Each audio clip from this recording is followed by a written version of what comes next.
Hello everyone. आज हम discuss करने जा रहे हैं topic adjournment. The procedure for adjournment is provided under order 17 number order में एडजर्नमेंट का प्रोसीजर सारा दिया गया है कि कितनी बार दी जा सकती है, कब नहीं दी जा सकती, कब दी जा सकती है। प्रीलिम्स के लिए आपको सबसे पहले एडजर्नमेंट का ऑर्डर नंबर याद करना पड़ेगा। Adjournment is provided under order 17। वैसे तो ऑर्डर नंबर सारे 1 to 51 आपको सारे याद करने पड़ेंगे, बट स्पेसिफिकली एडजर्नमेंट के लिए ऑर्डर नंबर पूछ लेते हैं। एडजर्नमेंट क्या होता है? एडजर्नमेंट होती है कि postponing the case to some future date. कि कोर्ट के आगे जब केस पेंडिंग पड़ा है तो उस दिन जितना उसका काम हो सका, कुछ हो सका या नहीं हो सका, उसके बाद उसको अगली डेट के लिए आगे पोस्टपोन करना, आगे की डेट उसको नई डेट देनी, उसको एडजर्नमेंट बोलते हैं। Adjournment can be given by the court suo motu or can be requested by either of the parties on any sufficient ground. ये नहीं है कि एक ले सकती, कुछ नहीं, ओरल रिक्वेस्ट पे भी एडजर्नमेंट हो सकती है। सबसे पहले हम देखते हैं इसकी बेयर लैंग्वेज। कोर्ट में grant time and adjourn hearing. The court में if sufficient cause is shown, as I told you, कि अगर पार्टीज के पास, जो भी पार्टी रिक्वेस्ट कर रही है उसके पास सफिशिएंट कॉज है एडजर्नमेंट लेने का। सपोज़ करो कि कोई विटनेस बुलाया था फॉर द एग्जामिनेशन, प्लेंटिफ ने बुलाया था बट वो विटनेस आ नहीं सका क्योंकि उसको हॉस्पिटलाइज कर दिया गया, एडमिट हो गया वो, या कहीं कहीं उसको अर्जेंटली अनअवॉइडेबल सर्कमस्टांसिस की वजह से उसको आउट ऑफ स्टेशन जाना पड़ा। कोई फैमिली मैटर ऐसा आ गया कि कोई घर में बीमार हो गया, कहीं उसको लेके जाना पड़ गया किसी बुज़ुर्ग को, वो विटनेस नहीं आ सका तो उसका एग्ज़ामिनेशन नहीं होगा। अगर उसका एग्ज़ामिनेशन नहीं होगा तो अगर उस दिन की कोर्ट प्रोसीडिंग एग्ज़ामिनेशन के लिए है और कोई प्रोसीडिंग नहीं है तो वो सिर्फ एग्ज़ामिनेशन ही होगा उसमें, तो इस वजह से कोर्ट उसको एडजर्न कर देगी। That will be considered as a sufficient cause. The court में if sufficient cause is shown at any stage of the suit, means the adjournment can be taken at any stage of the suit, grant time to the parties or to any of them, दोनों को या एक को, any of them, and may from time to time adjourn the hearing of the suit for the reasons to be recorded in writing। Court reasons को record करेगी, जो sufficient cause दिया है उसको भी लिख लेगी कि इस वजह से रिक्वेस्ट की गई है, और कोर्ट अपना रीज़न लिख के एडजर्नमेंट दे देगी। Provided that no such adjournment shall be granted. Here they have used the word shall. यहाँ पे जो ये शैल है हम आगे देखेंगे, it is a directory provision, not a mandatory provision. shall be granted more than 3 times to a party during hearing of the suit। कि 3 बार से ज़्यादा एडजर्नमेंट नहीं देनी है। ये तो इन्होंने लेजिस्लेचर ने लिख दिया कि शैल नॉट बी ग्रांटेड, 3 बार से ज़्यादा कोर्ट दे ही नहीं सकती है। That means under order 17 the court is empowered to grant 3 adjournments to the party under 17 if the court intends to give more adjournment if on the ground that the party is having the sufficient cause, then the court can use its power under section 151 of the CPC। Inherent power को use कर सकती है। तीन adjournment के लिए तो specific provision है, उसके बाद प्रोविजन साइलेंट हो जाती है कि तीन के बाद आप दे ही नहीं सकते। But to avoid for the purpose of the ends of the justice या to avoid the abuse of the process of the court 151 की पावर यूज़ कर सकती है, और 151 की पावर यूज़ करके कोर्ट 3 से ज़्यादा एडजर्नमेंट दे सकती है। But the court after giving adjournment for more than 3 times, जब जैसे कि वो चौथी बार दे रही है, the court can impose cost upon the party who is requesting for the adjournment. इसके ऊपर केस है, सैलम एडवोकेट केस है, सैलम एडवोकेट बार का केस है। ये आप सर्च करेंगे 2005 का केस आपको ईजिली मिल जाएगा। इसमें सुप्रीम कोर्ट ने क्या कहा है, that the court shell use cost effectively in order to create deterrence against unnecessary adjournments. In fact, the rule of maximum 3 adjournment is not hard and fast rule, and and the court may grant adjournment even beyond 3 times. But the general tilt of the court should be that after first 3 adjournments, it should not grant any adjournment, though it will grant even beyond 3 adjournments with imposition of a realistic cost or even higher cost. Realistic cost मतलब कि जिस party ने, suppose करो plaintiff ने की, defendant भी उस दिन आया है, अगर डिफेंडेंट कोई बाहर से आया है, उसको रहने का खर्चा, आने जाने का खर्चा, वैसे करके रियलिस्टिक कॉस्ट लगाए प्लेंटिव पे अगर उसने एडजर्नमेंट लेनी है प्लेंटिव ने. The practice of imposing the nominal cost should be avoided as cost shall be use to create deterrence against unnecessary and frivolous adjournments. तो उसको अननेसेसरी या फ्रिवलेस एडजर्नमेंट्स को अवॉइड करने के लिए कोर्ट रियलिस्टिक कॉस्ट लगाए, ना कि नॉमिनल सी कॉस्ट. तो अगर क्वेश्चन आता है कि reasons for delay in the civil proceedings का क्या है, उसमें एडजर्नमेंट के बारे में भी आप लिख सकते हैं. Adjournment is one of the reasons for causing delay in civil litigation. क्योंकि आजकल क्या होता है कि हम देखते हैं नॉर्मली एडवोकेट्स एडजर्नमेंट्स लेके डिले कर देते on one pretext and other. तो adjournment is one of the reasons for the delay in the civil litigation. आगे क्या कहते हैं, cost of adjournment. In every such case the court shall fix a day for the further hearing of the suit and shall make such orders as to cost occasioned by the adjournment of or such higher cost as court deems fit, provided that when the hearing of the suit has commenced, it shall continue from day to day until all the witnesses' attendance have been examined, unless the court finds that for the exceptional reasons to be recorded by it, the adjournment of the hearing beyond the following day is necessary.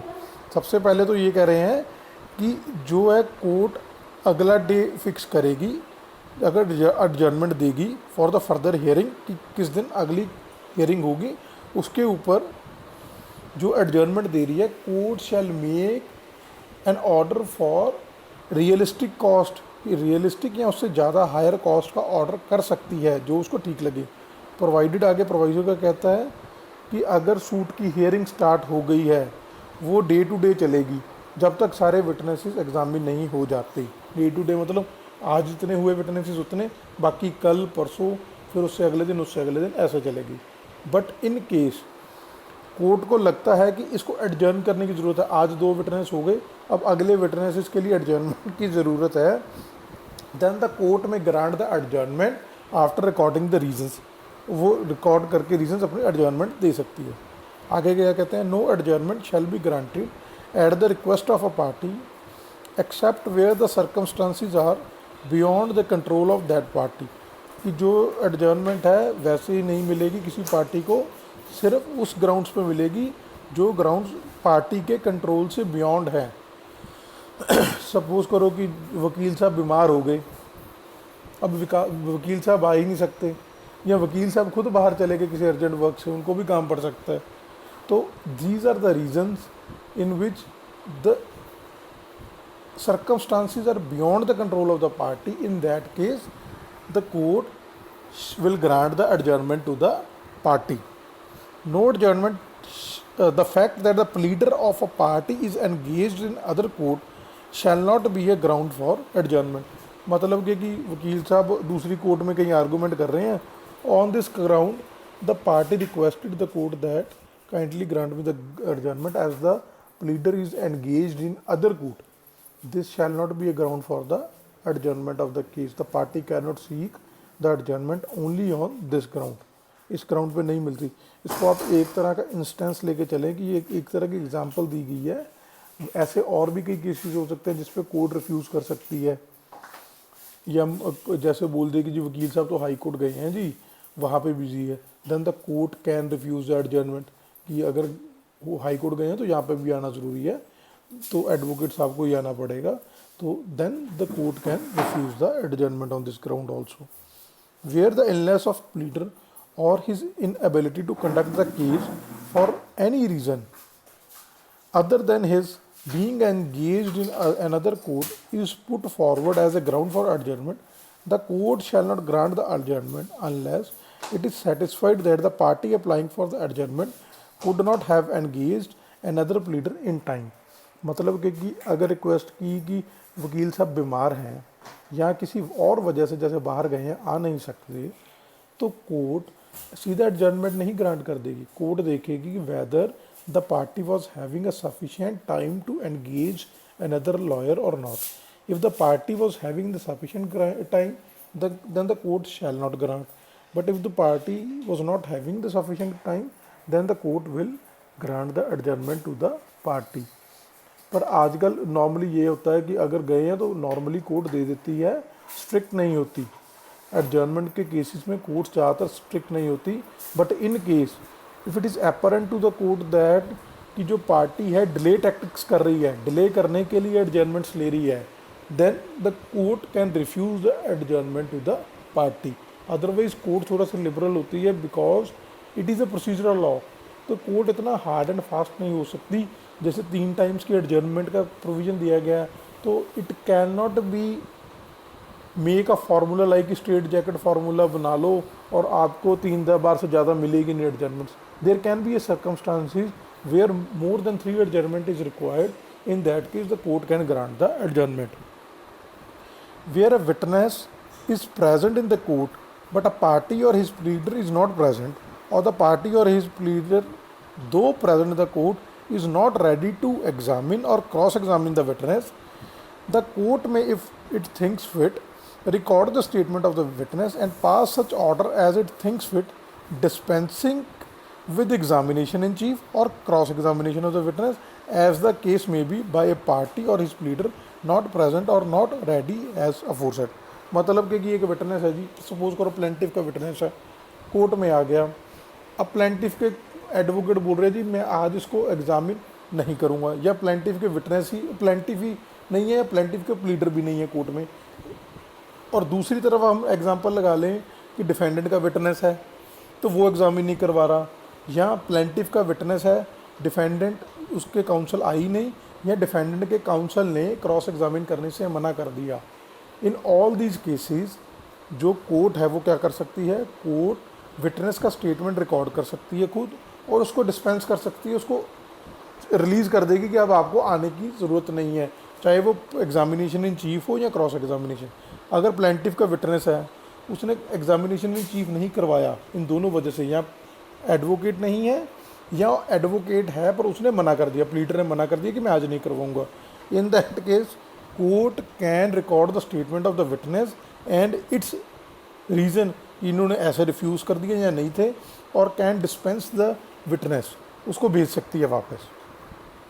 Procedure if party fails to appear on a day fix where on a day to which the hearing of the suit is adjourned the party or any of them fails to appear, court में proceed to dispose of the suit in one of the methods directed in that behalf by order 9 or make such orders as it thinks fit. जिस दिन adjourn करके hearing fix हुई उस दिन नहीं आए तो उस दिन क्या कर सकती है कोर्ट, जैसे हमने ऑर्डर 9 किया उसमें अगर प्लेंटिव नहीं आया तो सूट डिसमिस कर सकती है, डिफेंडेंट नहीं आया तो एक्स पार्टी प्रोसीडिंग कर सकती है,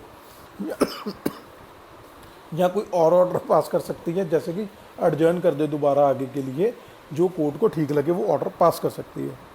explanation where the evidence or a substantial portion of the evidence of any party has already been recorded and such party fails to appear on any day to which the hearing of the suit is adjourned, the court may in its discretion proceed with the case as if such party were present. मतलब कि अगर substantial portion या major portion evidence का parties का record हो चुका है, thereafter party नहीं आती, then the court can proceed with the suit deeming that party to be present in the court. Court may proceed notwithstanding either party fails to produce evidence etc. Where any party to a suit to whom time has been granted fails to produce his evidence or to cause the attendance of his witness or to perform any other act necessary to the further progress of the suit from which the time has been allowed, the court may, notwithstanding such default, मतलब दोबारा एक बार read करते हैं, where any party to a suit to whom time has been granted fails to produce his evidence or cause the attendance of his witness or to perform any other act necessary to the further progress of the suit for which time has been allowed, the court may, notwithstanding such default, if the parties are present, proceed to decide the suit forthwith, or if the parties are or any of them is absent, proceed under Rule 2. मतलब कि court ने adjournment दी, पिछली बार adjournment ली plaintiff ने कि मेरे को जी अगली बार witness को कॉल करना है को, तो मेरे को टाइम दिया जाए, कोर्ट ने एडजर्नमेंट ग्रांट कर दी। नेक्स्ट डे पे वो विटनेस लेके नहीं आया, या उसने एडजर्नमेंट ली थी कि जी मेरे को कोई रिप्लाई फाइल करना है, कोई एप्लीकेशन फाइल करनी है, और नेक्स्ट डे में उसने फाइल नहीं की, देन कोर्ट क्या कर सकती है, अगर तो पार्टीज प्रेजेंट हैं तो सूट को आगे फर्दर प्रोसीड करके फोर्थ वे डिसाइड कर सकती है। अगर पार्टीज नहीं है तो रूल 2 के अकॉर्डिंगली प्रोसीड कर सकती है। रूल 2 के अकॉर्डिंगली प्रोसीड करने का मतलब, या तो अगर प्लेंटिव नहीं है सूट को डिसमिस कर सकती है, डिफेंडेंट नहीं है एक्स पार्टी प्रोसीडिंग कर सकती है, या अदरवाइज कोई भी ऑर्डर पास कर सकती है, जैसे कि एडजर्न कर सकती है, कुछ भी ऑर्डर जो कोर्ट को डीम फिट लगे, जो ठीक लगे, वो ऑर्डर पास कर सकती है। इससे हमारा ऑर्डर 17 पूरा होता है।